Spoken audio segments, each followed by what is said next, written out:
नमस्कार जय जगन्नाथ मु सौम्य स्वागत करुच्ची आपण मानक सत्य डिवोशनल यूट्यूब चैनल को।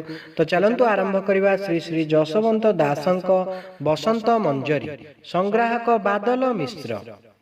दशम मंजरी। गंजामरे रहिथिब अनेक मोहर देवराज सहित रे करुथिब घर ब्रह्मपुरे 97 रहिथिबे मोर छत्रपुर छताबटे करिथिबे घर ब्रह्मानंद चक्रधर नित्यानंद सार एहांक कोଳରେ जन्म हेबे दिवाकर दिवाकर वंशर जे जन्म बेणु पाणी भारत युद्धरे योद्धा हे बसे अग्रणी ग्राम नाम वीरसिंह जाति रे कुंभार तार घरे जन्मिथिब नाम चक्रधर जय कृष्ण हाड़ीपार शिष्य से होइब उत्तम सेवा करीण थिब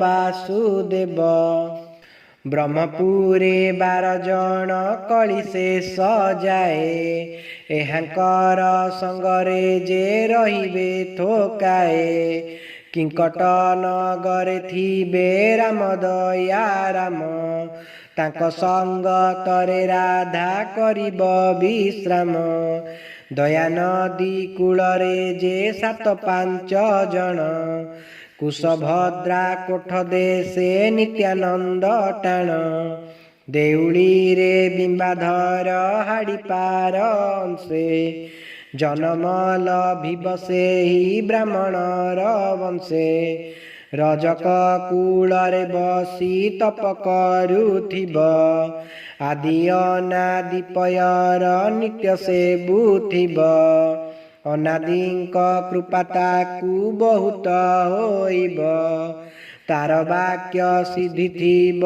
परम रे भाव महानदी मुहाण रे चारिधार तार एकत्र होइण हेबे मुहाणीर सार सेठाबरे एक देवी बसी रही अछि जाग्रत गौरी बोली ता नाम होइछि सेवा न पाई बसे ही उपवासे थिब से बेଳରେ सेही देवी बाहर होइब कोठ साही कोठ भक्त कालियाटी सार अछब कूले जन्म लभिब सत्वर कलकी उदय बेले बाहर होइब से बड़े नित्य खेला सेही करुथिब मो दर्शनर करी सेही उद्धार पाइब भक्त मानकु परा बुझाई न देव गुरुंकर पाद तले करी प्रणिपात उद्धार करिबे गुरु समस्त विपात गोमातार सेवा मोर करिबाकु मन किपरि करिबि गुरु श्रीमुख वचन जसवंत बोलुछंती शुणन्तु राजन प्रभातु उठिण तु ही गोगष्ट दर्शन गोगष्ट दर्शने वृंदावन फल मिले लक्ष्मी सहित विष्णु रहिबे निश्चले 36 कोटि देव देवी सहित रे गोमातार शरीर रे नित्य वास करे कपाल रे हस्त मारी मस्तक लगाए अनंत कोटि देवंक कैबल से पाए जेउ जन गोमातार पाद सेवा करे चारि वेद पठनर फल लाभ करे ब्रह्मा विष्णु रुद्र इंद्र 10 दिगपाल गो शरीर मध्यरे करंती विहार माता पत्नी पुत्र कन्या पाई जेउ रीति गोमातार पाई से ही बाबुथाए नीति ଗୋମାତାର ନୟନରୁ ଅଶ୍ରୁ ଯେବେ ପଡ଼େ, ସେ ଗୃହରେ ସର୍ବଦା ବିପଦ ନ ହୁଡ଼େ। ଗୋମାତା କ୍ରନ୍ଦନେ ମହା ବିପତ୍ତି ପଡ଼ିବ, ଧନ ଜନ ଆୟୁ ତାର ସବଂଶ ବୁଡ଼ିବ। ତେଣୁ କରି ଗୋମାତାକୁ ଦୁଃଖ ତୁ ନ ଦେବୁ, ଦୁଃଖ ଦେଲେ ନିଶ୍ଚୟ ତୁ ନରକେ ପଡ଼ିବୁ। ଗୋମାତାର ଅଭିଶାପେ ଯୁଗ କ୍ଷୟ ହେବ, କଳି ଯୁଗେ ମୂଢ଼ ପ୍ରାଣୀ ତାହା ନ ବୁଝିବ। ଏ ଯୁଗରେ ଗୋବିପତିରେ ପଡ଼ିଯିବେ, ତେଣୁ କରି ନାନା ରୋଗ ନରଙ୍କୁ ଗ୍ରାସିବେ। ବହୁତ ପ୍ରକାର ରୋଗ ଆସିବ ମହିରେ, ଔଷଧି ନ ମାନିବ ଦେଖିବୁ ନେତ୍ରରେ। ଶୁଣ ରାଜା ମନ ଦେଇ ସଂସାର ବାରତା, ଦୟା ଭାବ ନଥିବ ଯେ ଗୋମାତାର ଚିନ୍ତା। ତେଣୁ କରି ଅଳ୍ପ ଆୟୁଷ କଳି ଯୁଗ ନର, ନାମ କହୁଥିବେ ସର୍ବେ ଭାବିବେ ଅମର।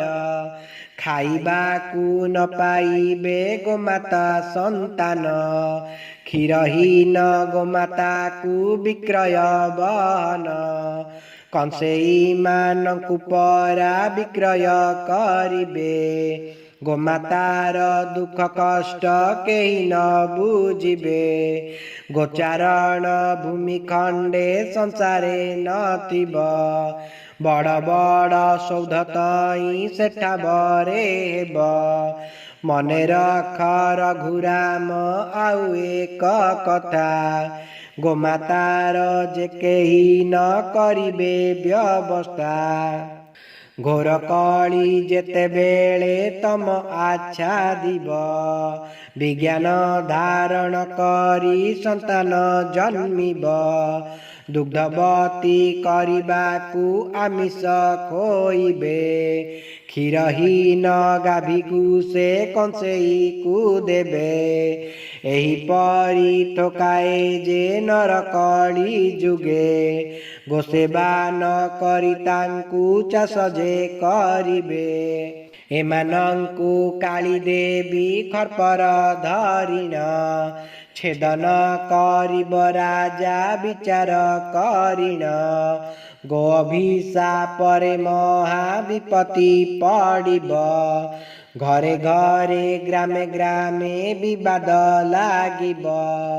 ଗୋପୀନାଥଙ୍କର କ୍ରୋଧ ୟାଙ୍କ ପରେ ଥିବ, ଯମରାଜଙ୍କୁ ନିର୍ଦ୍ଦେଶ ଦେବେ ରାଧାଧବ। କାଳ ଫାସ ଧରି ଯମ ଅଣାତ ତୁରିତ, ଦଣ୍ଡ ବିଧାନ କରାଅ ରହିବି ନିଶ୍ଚିନ୍ତ।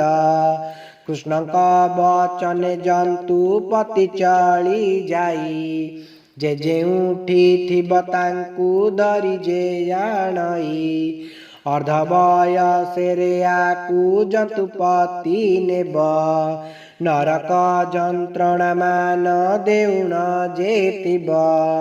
ନରକ ମଧ୍ୟରେ ପଡ଼ି ଡାକିବ ପ୍ରଭୁଙ୍କୁ, ପ୍ରଭୁଙ୍କର ସେବା ନାଇଁ କେ ରଖିବ ତାଙ୍କୁ।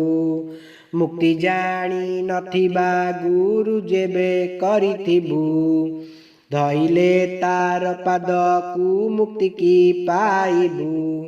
ଯେଉଁ ଗୁରୁ ତତ୍ଵ ଜାଣେ ତାର ଶିଷ୍ୟ ହୁଅ, ଭବସାଗର ବକ୍ଷରୁ ତୁହି ତରି ଯାଅ।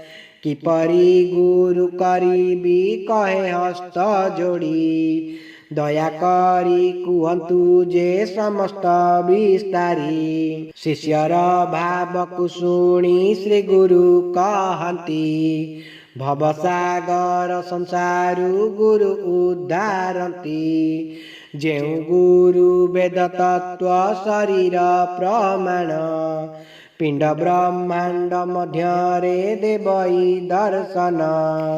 ଚକ୍ରଭେଦରେ ସମସ୍ତ କରି ବୁଝାଇବ, ଦେହ ମଧ୍ୟରେ ଅକ୍ଷରକୁ ବୁଝାଇ ନ ଦେବ। ज्योतिषूत्र बाड़कू कहब बुझाई अबाड़ ब्रह्म मध्यरे हेतु रखिताई अबना अक्षर मान शरीर प्रमाण परर जस शब्द रेव चिन्हाइन एपरी गुरु करिब मने रखिता अधम जनर दुख फेड़ी कही दिया गुरु का पाद सेवा मुहि करी नाही किपरि मुक्ति पाइबी बादल कही इति श्री बसंत मंजरी दशम।